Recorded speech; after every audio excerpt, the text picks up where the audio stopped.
धाराशिव जिल्ह्यामध्ये मागील काही महिन्यापासून आपल्याकडे कॉपर वायर चोरीचे गुन्हे खूप मात्रामध्ये होत होते।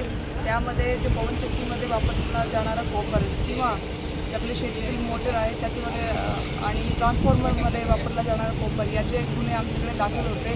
त्यामध्ये आमचे आरोपी शोध चालू होता।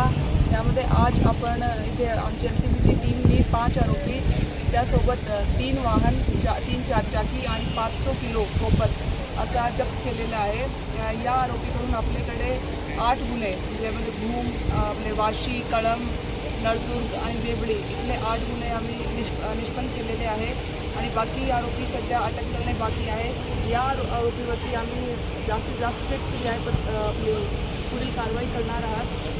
तर जिल्ह्यामध्ये जे कॉपर वायर चोरीचे आता गुन्हे आहेत किंवा आपल्याकडे खूप मात्रामध्ये पवनचक्कीचे प्रकल्प असल्याने सर्व जे नागरिक आहेत त्यांना असा सूचना आहे की असे कुठलेही आपण प्रकारामध्ये इन्व्हॉल्व होऊ नये। त्यावरती आमची स्ट्रिक्ट लक्ष आहे आणि आम्ही त्याला अटक करून त्याच्यावरती चांगली कडक कारवाई करणार आहोत।